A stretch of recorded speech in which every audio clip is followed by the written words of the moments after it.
while the market for their product is proving to be more challenging than anticipated. Their investor, concerned about the company's financial health, has demanded a significant reduction in burn rate. However, the CEO is hesitant to implement the drastic cost-cutting measures, fearing a negative impact on employee morale and the potential loss of valuable talent.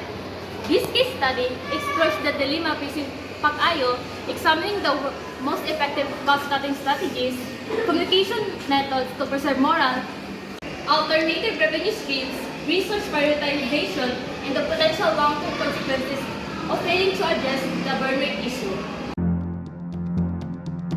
The company's recent employee engagement survey highlights the severity of the situation.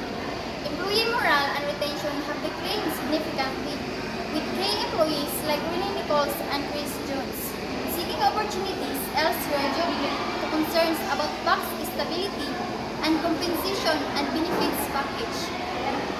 The dilemma for Taylor is how to balance the need to satisfy investor demands for cost reduction and the preservation of Pax culture and retention of its valuable workforce.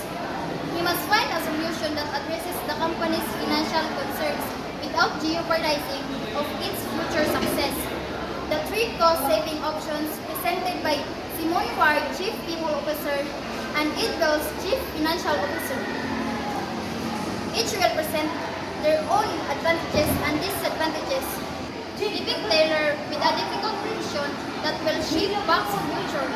Pac.io, a rapidly growing enterprise software company, faces a critical dilemma amidst the challenging economic climate.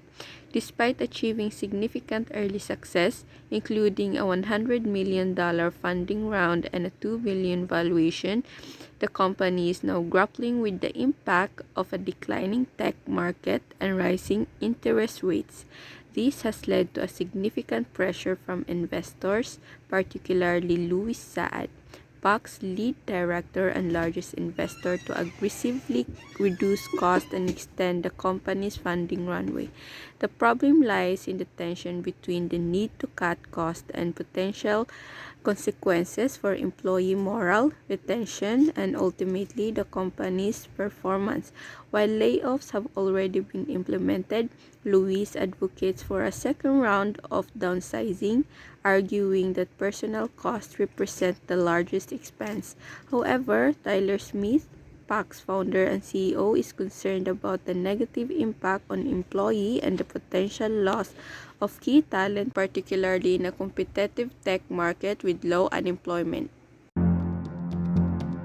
Pac-Ayo is a 4-year-old startup on the brink of IPO, faced setback amidst tech stock following interest rate hikes. Lead director Louis Saad pushed for aggressive cost-cutting to extend the company's financial runway, having already executed a 20% company-wide layoff 3 months earlier. This move dampened morale, evident in declining employee satisfaction and retention rates, with key personnel like the VP of Sales and potential VP of Growth contemplating departure over stability and compensation concerns amidst. CEO Tyler Smith grappled with a delicate balance of cutting costs while safeguarding Pac-Ayo's culture and talent. Exploring cost-saving strategies, he contemplated further layoff, attrition, transitioning to a remote-first model. Chief People Officer Simon Ward cautioned against additional layoff, citing potential moral damage and challenges in inspiring the teams to a promising future. The proposed option included target layoff, focusing on specific teams to minimize disruption, attrition coupled with cost reduction and event, belief, and vendor services. Addition, a remote-first model by subleasing office space, potentially savings 5.5 million to 6.5 million annually. Pac-Ayo finds itself at a crossroad, needing to balance growth and financial sustainability. Their current born rate is unstable and their investor demand explosion. The CEO grapples with the difficult decision of cutting costs, potentially impacting morale and talent, or maintaining growth, risking investor and financial instability. To address this, SPAC AO must consider a multi-pronged approach that focuses on both revenue generation and cost optimization. A thorough reassessment of their target market is crucial. Are they serving the right audience? Could a different, potentially more profitable market segment be adapted?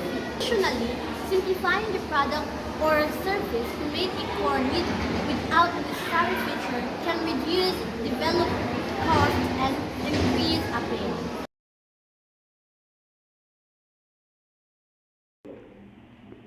Engaging freelance experts for specialized tasks or projects can provide access to specialized skills on a project basis, reducing overhead costs. Offering remote work options to team members can reduce overhead costs associated with office space and attract a wider pool of talent. Finally, PAC-IO must consider cost-cutting measures, identifying areas where spending can be reduced without compromising quality or customer service is essential.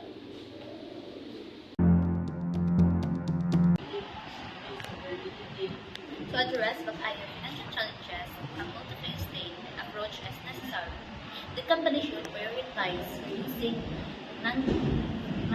non-personnel, such as office travel and unnecessary expenses. To retain key employees, PAC-IO should establish a special fund to selective salary rises and improve the benefits package.